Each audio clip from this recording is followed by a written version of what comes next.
Kinabukasan sa Jingsang University Hospital. Sa room 601, habang nakahiga ang ating bida habang nakapatong ang ulo sa isang kamay nito at ang isa kamay naman ay may hawak bar na tsokolate at panay ang kain nito, at habang kumakain ito makikita doon ang isang system na binabasa habang ngumunguya siya ng tsokolate. Passive skill nyo mas mababa Frozen Heart Levy. Point 1 Mas mahigit you can calmly analyze a patient and their illness without being influenced by your emotions. Mas mahigit even in an emergency or unexpected situation, your stats do not drop, mas mahigit it can grow up to level 5. Habang busy sa pagmuya ng tsokolate ang ating bida, ay may nagbukas ng kurtina at tinawag ang pangalang ni Jaizok. Tawag nito, napalingon ito, at nakita niya dalawang lalaki ito na naka-hospital gown din, at sinabi, "Pwede mo ba kami isama sa pagmimiyerda mo?" Sabi ng isa, "Oo nga, nagutom kami nang makita ka namin kumakain." Sabi naman ng isa, Jang Jeong at Kwon Junho, sila ang mga taong nakilala ko pagkatapos magpalit ng kwarto sa General Ward, dahil sa original personality ni Jaizok madali ko silang naging kaibigan. At natutuwa ako, mukhang mabuting tao sila, sabi ng ating bida sa sarili. Inabot naman ng ating bida ang kinakain nito at ito Gyeong Hang, makakuha ka ng mga mani na mabuti para sa sirkulasyon ng dugo mo, samantalang si Junho Hang mayroon kang high blood pressure, kaya magkiwi ka na lang. Maraming salamat sa isang med student, sagot ng dalawa. At habang kumakain ang dalawa, nakita naman ng ating bida na meron pa isang lalaki pasyente, inalok naman niya ito kumain. Moon-jae Hang, gusto mo rin ba ng merienda? Ha, bahagyang nagulat ang lalaki at sumagot na, "Okay lang, kumain na ako at busog." Tanggi nito, "Okay ka lang ba Hang?" Tanong ng ating bida. Note, ang Hang ay salita ng Korea na pangalang at ang ibig sabihin sa ating ay older brother, o kuya. Bakit hindi tayo mag-chat para sa kaunting merienda? Muli inalok ang isang bar ng tsokolate. Inabot naman ito ng lalaki at sinabing, "Salamat Jaizok, wala anuman." Muli nagtanong ang ating bida, "Parang nag-aalala ka dahil ba sa musika? Sa tingin mo ba kukunin ni Cheolho ang role mo?" Sumagot naman ang lalaki, "At medyo nag-aalala nga ako tungkol doon kahit nasubukan niya ito. Na ikapahamak wala siyang halaga kung ikukumpara sa akin."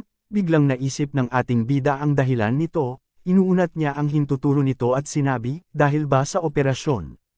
Agad naman nagkaila ang lalaki at medyo napalakas ang boses nito. Sino ang matatakot sa ganoon bagay? Sagot naman ng lalaki. Muling nagsalita ang ating bida at sinabi, "Alam mo, inoperahan din ako kaya alam ko ang nararamdaman mo."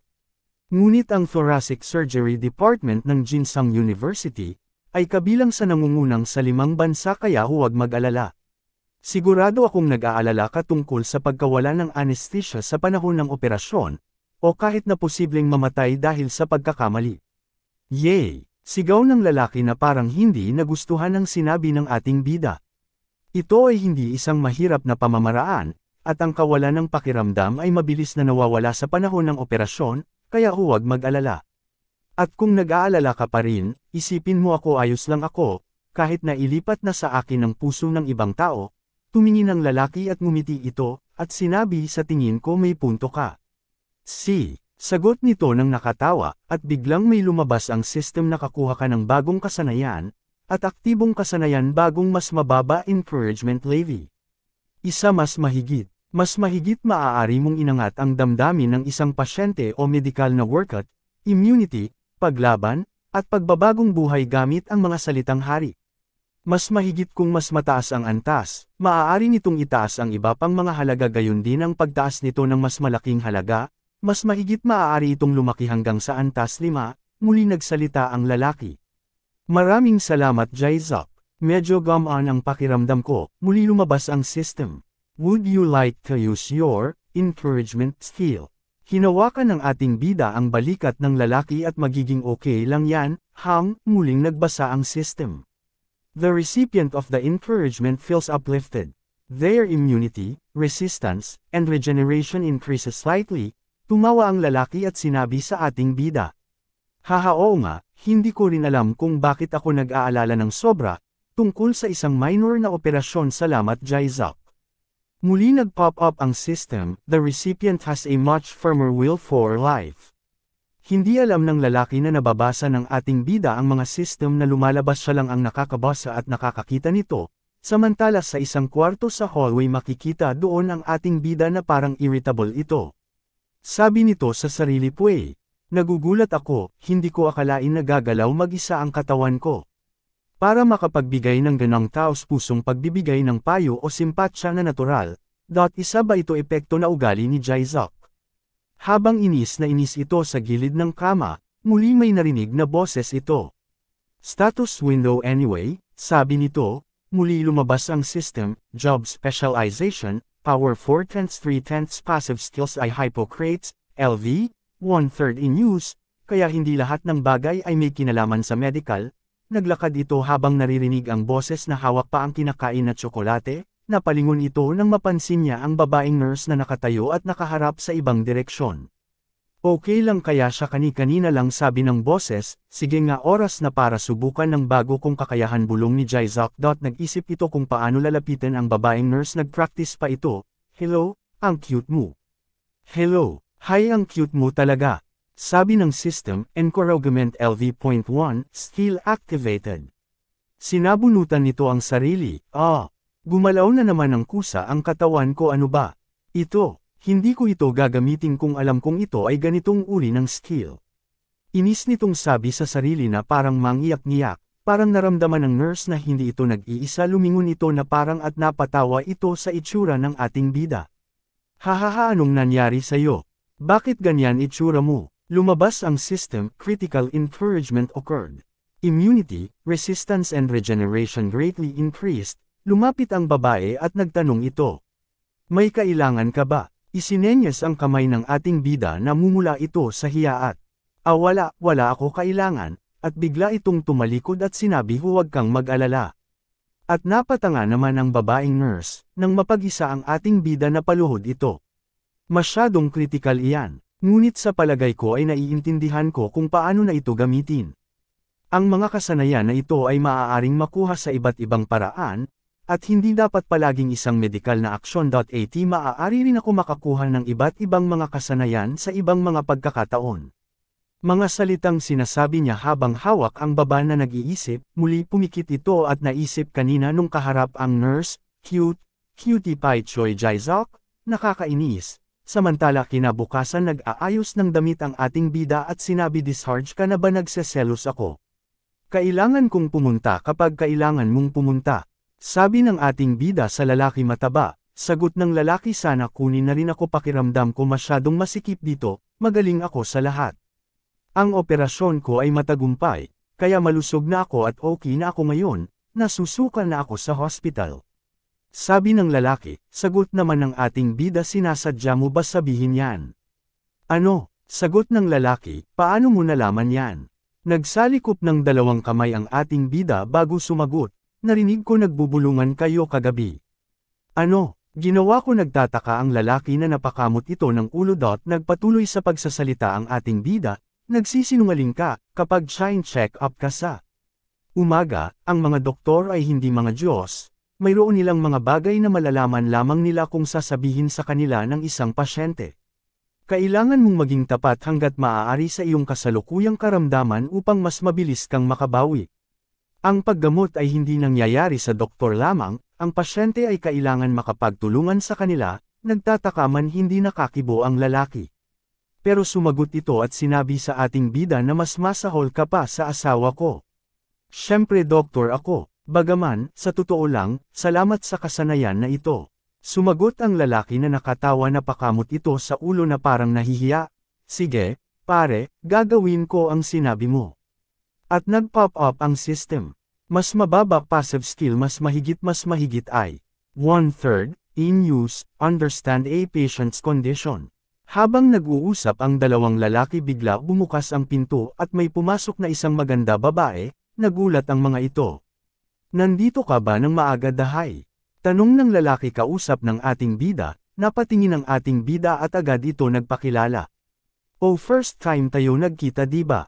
Ako si Choi Jae-suk, ang paboritong pasyente dito. At ikinagagalak kitang makilala, sumagot ang babae at hello.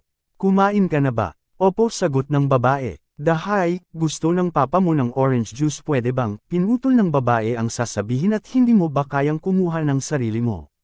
Nasa huling taon na ako ng high school, kaya kailangan ko mag-aral. Naririnig ito ni Choi Jae-seok. Ang usapan nila parang may hidwaan.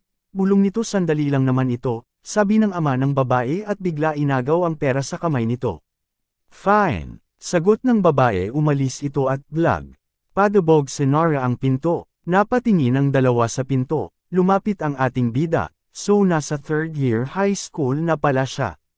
Lumingon ang lalaki, ngumiti ito na parang napapahiya sa ugali ng ipinakita ng anak. Oo, mabait siyang bata, pero baka stress lang siya. Kaya siya ganon, pero pwedeng manyari sa third year student. Lalabas lang ako saglit.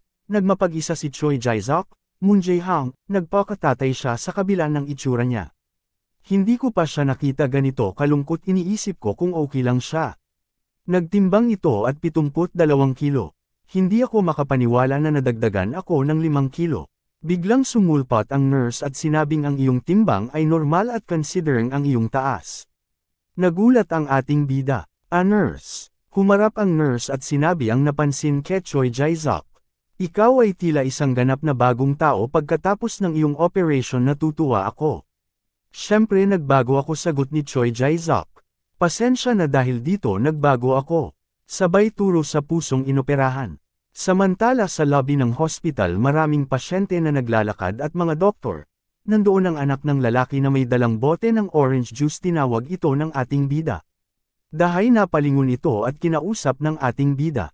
Nakita kong bumili ka ng inumin. Okay lang ba kung sabayan na kitang maglakad pabalik sa kwarto? Oo, sagot ng babae. At muli nagsalita ito, sem break ba school mo? Oo, at nag-pop up ulit ang system patient mo, mas mababa vitality, mas mahigit 5/10. Mas mababa main symptoms, mas mahigit acne, mas mababa illness location, mas mahigit skin, mas mababa current condition, mas mahigit not urgent, mas mababa progress, mas mahigit normal. Your patience level is too low, so you can't get more detailed information. At warning. Ang system, this patient is going through turbulent times. Kung iniisip mo kausapin ako, wag mo na ituloy. Inutusan ka ba ni Dad? Dahay, pwede bang pakinggan mo muna ako? At saka dapat mong pag-isipan ng mga bagay-bagay bago ipahayag ang iyong nararamdaman. Isinalara ng ama ni Dahay habang malungkot. Sabi pa ng ating bida, Dahay, ang mga magulang mo, sila ay mga normal na tao na maaaring masaktan at malungkot sa iyong mga pinakikita. Tulad na lang kung paano ka masasaktan sa mga sinasabi ng iba, ito ay katulad din ng ginagawa mo para sa iyong magulang. Ninas ang babae at, sinabi ko na sayo na wag kang manghihimasok. Sabay iwan sa ating bida. Sandali lang. May katigasan ang ulo ng batang ito, sana ay hindi masyadong masaktang si Moon Jae-hang dito. Dumating ang babae sa kwarto at ay ibinigay ang juice dito, eto na. Nako, anak ko, napakabait. Sabi ng ama, gusto mo inumin. Na parang irita ito. Tinagap ng lalaki ang juice at parang naman tuwang-tuwa ito sa ginawa ng anak. Ang anak ko, binuksan niya ang bote ng juice para sa akin, kahit mahirap para sa kanya na dalawin ako, bulong ng lalaki. Pumasok naman ang ating bida at pinagmagaling dito ang ginawa ng anak. Tignan mo ang bait ng anak ko. Pinagbuksan niya ako ng bote ng juice. Dad, tawag ng babae. Tinignan ng ating bida ang mag-ama, maganda sila magkasama, ganyan ang dapat na pamilya. Naalala ng ating bida ang kanyang kabataan, nagtataka ako kung iba ba ako, kung may magulang ba ako. Anak, tawag ng isang babae may edad na hinawakan siya sa likod ng balikat, napalingon ito. O bakit po kayo bumalik? Bakit parang magalang ka na naman? Sweet kasi si Choi Jae-seok sa ina, hindi ka ba komportable sa tabi ng nanay mo? At tama, muntik ko na makalimutan, nandito ang mga magulang ni Choi Jae-seok, bulong nito sa sarili. Humarap ang ating bida at hinawakan ito sa braso ng ina at wala po, hihi, natural lang ang kilos kong ito, anak. Sabi ng ina, magpapalit lang po ako ng damit saglit at babalik din po ako agad. Okay, Jae-seok, sagot ng ina, bulong naman ng ating bida. Isang linggo na ang nakalipas, nagkaroon ako ng magulang sa unang pagkakataon. Nakita ng ating bida ang alaala ni Choi Jae-seok. Umiiyak sila sa tuwa, masaya-masaya sila kapag malusog ako. If feels awkward ako Jong Hee-jing since wala ako parents. Ang mga magulang ni Choi Jae-suk ang unang taong nagpaiyak sa akin, bukod sa director ng orphanage na nag-alaga sa akin noon sa ampunan. Matapos magbihis ang ating bida, aalis ka na. Sabi ng lalaki, syempre, maging malusog ka para magkita-kita tayo sa labas. Stay well. Sabi pa nito bago umalis, sa labas ng hospital napalingon ang ating bida sa building ng hospital, at dumating ako bilang isang pasyente, pero sa susunod babalik ako bilang isang doktor, pangako nito sa sarili. Hello guys, kung nagustuhan nyo ang video ito huwag nyo kalimutan mag-subscribe at pindutin nyo na rin po ang notification bell para lagi kayo update tuwing may bago ako video, like and share nyo na rin. Maraming salamat po.